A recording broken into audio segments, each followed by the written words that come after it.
ಯಾರೇ ಕೂಗಾಡ್ಲಿ ಊರೇ ಹೋರಾಡ್ಲಿ ನಾವು ಮಾತ್ರ ತಲೆನೋವು ಸುದ್ದಿಗಳನ್ನ ತಲೆ ಮೇಲೆ ಹೊತ್ಕೊಂಡು ಬಂದಿದ್ದೀವಿ. ಅವುಗಳನ್ನ ನೀವು ನೋಡ್ಲೇಬೇಕು. ಹಾಗಿದ್ರೆ ಬನ್ನಿ ನೋಡೋಣ ತಲೆನೋವು ಸುದ್ದಿ 2012 ಅನ್ನ. ನಾನು ದಿವ್ಯಶ್ರೀ.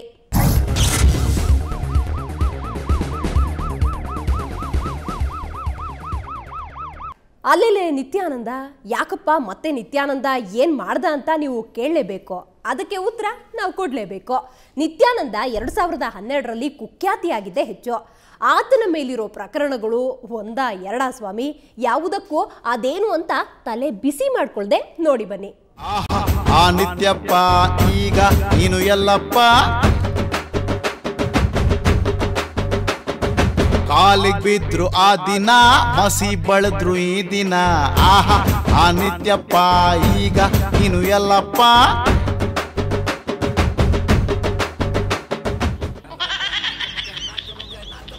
ಹೋದ್ಯಾ ಪಿಶಾಚಿ ಅಂದ್ರೆ ಬಂದೆ ಗವಾಕ್ಷಿಲಿ ಅನ್ನೋದನ್ನ ನೀವು ಕೇಳಿರಲೇಬೇಕು. ಇದು ಶ್ರೀ ಶ್ರೀ ಶ್ರೀ ಪರಪರಹಂಸ ನಿತ್ಯಾನಂದನಿಗೆ ಚೆನ್ನಾಗಿನೇ ಹೋಲಿಕೆ ಆಗುತ್ತೆ. ಬಿಡದಿಯ ಧ್ಯಾನಪೀಠ ಆಶ್ರಮದಿಂದ ಆತನೇನೋ ಕಾಲ್ಕಿತ್ತಿದ್ದಾನೆ. ಆದ್ರೆ ಮಧುರೈನ ಅಧೀನ ಪೀಠದಲ್ಲಿ ನಿತ್ಯ ಕಿರಿಕ್ ಮಾಡಿಕೊಂಡು ಅಲ್ಲಿಂದಲೂ ಪರಾರಿಯಾಗೋ ಹಾಗಾಗಿದೆ.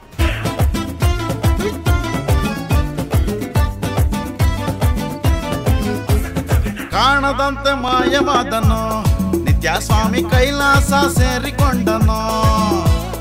ಕಾಣದಂತೆ ಮಾಯವಾದನು ಕಾಮಿ ಸ್ವಾಮಿ ಕೈಲಾಸ ಸೇರಿಕೊಂಡನು. ಅನಾಚಾರ ಮಾಡಿ ಮಾಡಬಾರ್ದನ್ನು ಮಾಡಿ, ಅನಾಚಾರ ಮಾಡಿ ಮಾಡಬಾರ್ದನ್ನು ಮಾಡಿ, ಬಿಡದಿ ಬಿಟ್ಟು ಓಡಿ ಹೋದನು. ಕಾಣದಂತೆ ಮಾಯವಾದನು ನಿತ್ಯ ಸ್ವಾಮಿ ಕೈಲಾಸ ಸೇರಿಕೊಂಡನು. ಸ್ವಲ್ಪ ಇಲ್ಲಿ ನೋಡಿಪ್ಪ, ಅಮಾಯಕನ ಪೋಸು, ಮುಖದಲ್ಲಿ ಆಹಾ ಆಹಾ ಸಿಕ್ಕಾಪಟ್ಟೆ ನಗೆ. ಸಾಕು ಸಾಕು ಅಂದ್ರು ಕಮ್ಮಿ ಮಾಡಲ್ಲ. ಹೀಗೆ ಮುಗುಳ್ನಗೆ ಬೀರ್ತಾನೆ ಇರ್ತಾನೆ ಈ ಆಸಾಮಿ.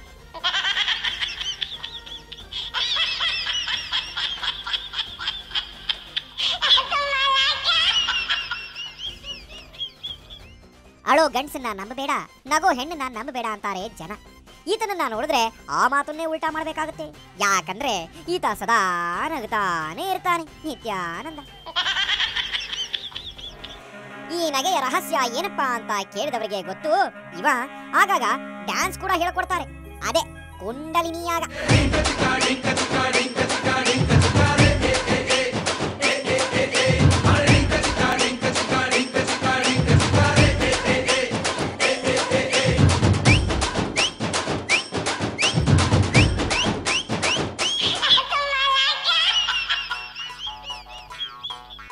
ಆಮೇಲೆ ಕುಂಡಲಿನಿ ಪ್ರಯೋಗ ಮಾಡಿ ಎಲ್ಲ ಭಕ್ತರ ಕುಂಡಲಿನಿಯನ್ನ ಒಟ್ಟಿಗೆ ಜಾಗೃತಗೊಳಿಸಿ ಸಿಕ್ಕಾಪಟ್ಟೆ ಕುಕ್ಕರ್ಗಾಲಲ್ಲೇ ಡ್ಯಾನ್ಸ್ ಮಾಡಿಸಿ ನಗೆ ಪಾಟ್ಲಿಗಿಡಾಗ್ಬಿಟ್ಟ.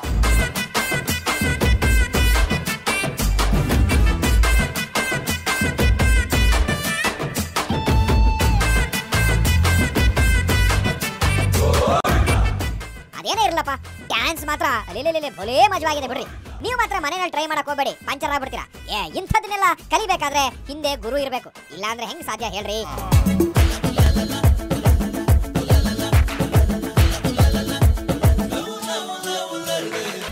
ಅದಕ್ಕೆ ಇರಬೇಕು. ನಿತ್ಯಾನಂದ ಮಹಾಸ್ವಾಮಿಗಳು ಮುಂದೆ ಕುಳಿತಿರ್ಬೇಕಾದ್ರೆ ಭಕ್ತರು ಇಷ್ಟ ಬಂದಂಗೆ ಒಳ್ಳೆ ಕಪ್ಪೆ ನೆಗದಂಗೆ ನೆಗೆಯೋದಕ್ಕೆ ಶುರು ಮಾಡ್ಕೊಂಡ್ಬಿಡ್ತಾರೆ. ಒಂಥರ ಡಿಂಕಚಕ ಸ್ಟೈಲ್ ಕಂಡ್ರಿ ಇದು. ಕಲಿಯೋದು ಈಸಿ ಆದ್ರೂ ಕುಣಿಯೋದು ಬಹಳ ಕಷ್ಟನಪ್ಪ. ಇನ್ನು ನಮ್ಮ ನಿತ್ಯಾನಂದ ಮಹಾಸ್ವಾಮಿಗಳನ್ನ ನೋಡಿದವರು ಕ್ಲೀನ್ ಬೋರ್ಡ್ ಆಗಲೇಬೇಕು. ಮಿಡ್ ವಿಕೆಟೇ ಕಿತ್ಕೊಂಡೋಗುತ್ತೆ. ಆಹಾ ಚಾಕ್ಲೇಟ್ ಬೇಬಿ ತರ ಬೇರೆ ನಗು.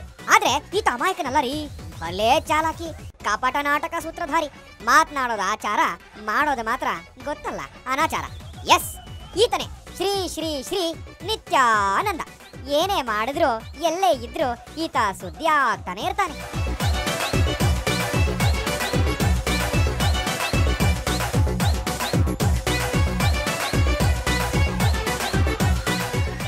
ನಿಜ ಹೇಳಬೇಕಂದ್ರೆ ಈತನ ಹೆಸರು ನಿತ್ಯಾನಂದ ಅಲ್ಲ, ಸದಾ ಆನಂದ ಅಂತ ಇಡಬೇಕಾಗಿತ್ತು. ಯಾಕಂದ್ರೆ 2012ರಲ್ಲಿ ಕುಖ್ಯಾತಿ ಆದ್ರೂ ಈತನ ನಗು ಮಾತ್ರ ಅವ ಹಾಗೇನೆ ಇತ್ತು.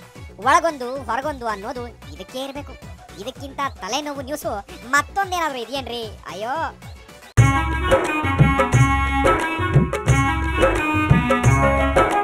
My name is Chitteswami. Oh darling, please love me. My name is Chitteswami. ನೀನ್ಯಾವ ಸೀಮೆ ಸಾಮಿ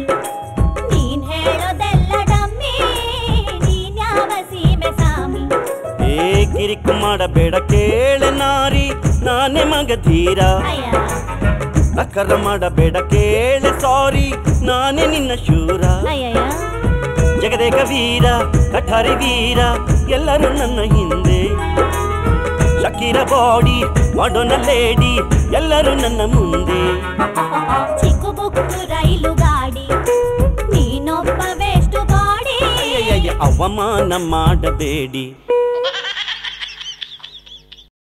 ಎಂಜಾಯ್ ಎಂಜಾಯ್ ಜಸ್ಟ್ ಎಂಜಾಯ್ ಹೀಗಂತ ನಿತ್ಯಾನಂದ ಸ್ವಾಮಿ ಹೇಳಿರೋದು ಸ್ವಾಮಿ. ಅದಕ್ಕೆ ಆಗಾಗ ಫಾರಿನ್ ಟೂರ್ ಹೊಡಿತಾ ಇರ್ತಾರೆ. ಇಲ್ಲ ಅಂದ್ರೆ ನಮ್ಮ ದೇಶದಲ್ಲೇ ಇರೋ ಪ್ರವಾಸಿ ತಾಣಗಳಿಗೆ ವಿಸಿಟ್ ಮಾಡಿ ಸುದ್ದಿ ಆಗ್ತಾರೆ. ಈ ಅವತಾರಗಳನ್ನ ನೋಡಿದ್ಮೇಲೆ ತಲೆನೋವು ಯಾರಿಗೆ ಅಂತ ನಿಮಗೂ ಗೊತ್ತಾಗತ್ತೆ.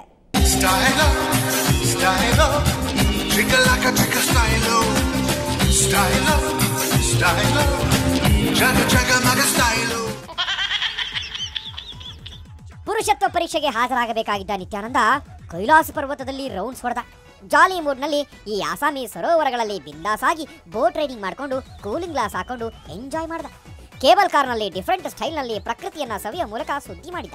ನಿತ್ಯಾನಂದನಿಗೆ ವಿದೇಶಿ ಭಕ್ತರು ಸಾಥ್ ನೀಡಿದ್ದು ಪರಮಾಪ್ತ ಭಕ್ತರ ಜೊತೆಯಲ್ಲಿ ಯಾತ್ರೆ ಸಾಗಿತ್ತು ಕಣ್ರಿ.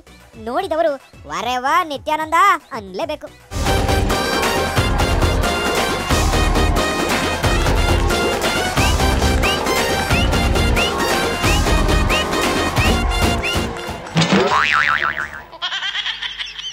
ಅಧಿನಂ ಪೀಠದಲ್ಲಿ ಅರುಣಗಿರಿನಾಥ ಸ್ವಾಮೀಜಿ ಹಾಗೂ ಕಪಟಿ ನಿತ್ಯಾನಂದ ಮಧ್ಯೆ ಕಿತ್ತಾಟ ಶುರುವಾಗಿದ್ದು ಆ ಆಶ್ರಮದಲ್ಲಿದ್ದವರಿಗೆ ತಲೆನೋವಾಗಿ ಪರಿಣಮಿಸಿದ್ದು ನಿಜ.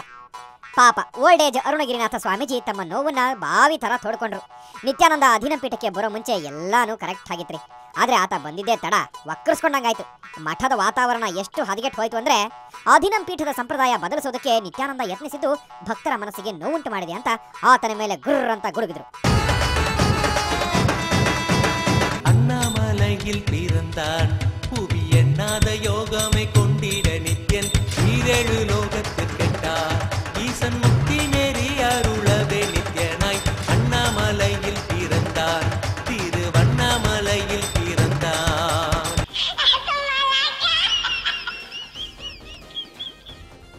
ಬಿಡದಿಯ ಧ್ಯಾನಪೀಠದಲ್ಲಿ ನಡೆದ ಗಲಾಟೆ ಹೊಡೆದಾಟ ಅಲ್ಲಿಯೂ ಮರುಕಳಿಸಬಹುದು ಅಂತ ಎಲ್ಲರೂ ಅಂದ್ಕೊಂಡಿದ್ರು. ಅಷ್ಟೊತ್ತಿಗೆ ನಿತ್ಯಾನಂದ ನರಿ ಥರ ಗುಳ್ಳೆ ನರಿ ತನ್ನ ಕಾಲಿಗೆ ಬುದ್ಧಿ ಹೇಳ್ದ ನೋಡಿ ಸ್ವಾಮಿ. ಸೈಲೆಂಟ್ ಆಗಿ ಬೆಂಗಳೂರಿನ ಬಿಡದಿ ಆಶ್ರಮದಲ್ಲಿ ಜಪ ತಪ ಅಂತ ಯೋಗ ಮಾಡಿಬಿಟ್ಟ ಸ್ವಾಮೀಜಿ.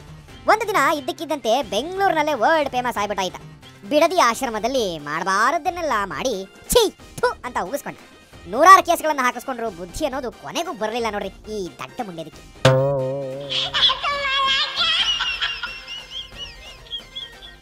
ನಿತ್ಯಾನಂದ ಸ್ವಾಮಿ, ಕಪಟಿ ಸ್ವಾಮಿ ಏನ್ ಬೇಕಾದ್ರೂ ಹೇಳಿ, ನಂಬುವ ಭಕ್ತರಿಗಂತೂ ಜಗತ್ತಿನ ಎಲ್ಲೆಡೆ ಇದ್ದಾರೆ. ಈ ಕಪಟ ಸನ್ಯಾಸಿಯ ದ್ರೋಹಗಳು ಒಂದೆರಡಲ್ಲ. ಆತ ಯಾರನ್ನು ಬೇಕಾದರೂ ಯಾಮಾರಿಸಬಲ್ಲ. ಆತ ಸುಂದರ ಮಹಿಳಾ ಭಕ್ತರಿಗೆ ಆಲಿಂಗನದ ದೈವಾನುಗ್ರಹ ನೀಡ್ತಾನೆ. ಅಪ್ಪುಗೆಯ ಮೂಲಕವೇ ದೈವ ದರ್ಶನ ಮಾಡಿಸ್ತಾನೆ. ತಾಂತ್ರಿಕ ಸೆಕ್ಸ್ ಮೂಲಕ ಜ್ಞಾನೋದಯ ಮೂಡಿಸ್ತಾನೆ. ಮದುವೆಯಾದವರ ಮಾಂಗಲ್ಯ ಕಿತ್ತು ನಿಮಗೆ ನಾನೇ ದೇವರು ಅಂತಾನೆ. ನನ್ನ ಕೈಗೆ ತಾಳಿ ಬಂದ ಮೇಲೆ ಆ ಯಮಾನೂ ನಿಮ್ಮ ತಾಳಿಯನ್ನ ಕೀಳಲಾರ ಅಂತ ಪುಂಗುತ್ತಾನೆ.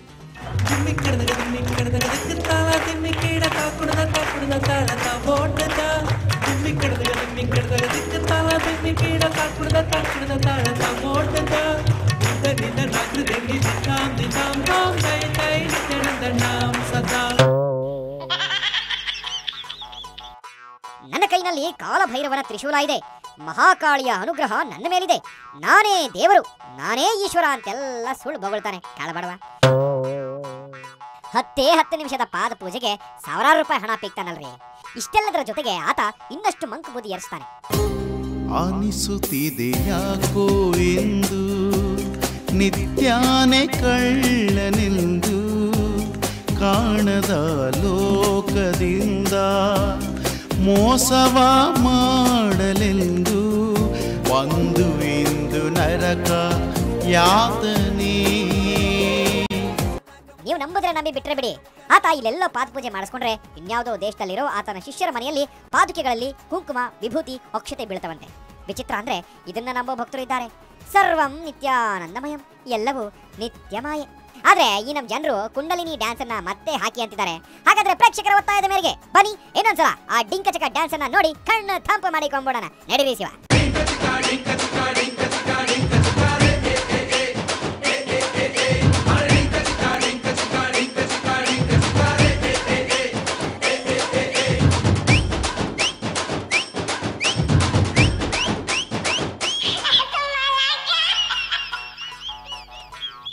ಡಿಂಕು ಚಕ್ಕ ಡಾನ್ಸ್ ನೋಡಿ ಕುಣಿಬೇಕು ಅಂತ ಅನಿಸ್ತಿದ್ಯಾ? ಆದ್ರೆ ನಿತ್ಯಾನಂದನ ಶಿಷ್ಯರ ತರ ನಿಮ್ಗೆ ಕುಣಿಯೋಕೆ ಬರೋದಿಲ್ಲ ಬಿಡಿ. ಇದು ಈ ಹೊತ್ತಿನ ತಲೆನೋವು ನ್ಯೂಸ್ಗಳು. ನೇರ ದಿಟ್ಟ ನಿರಂತರ ಸುದ್ದಿಗಾಗಿ ನೋಡ್ತಾ ಇರಿ ಸುವರ್ಣ ನ್ಯೂಸ್.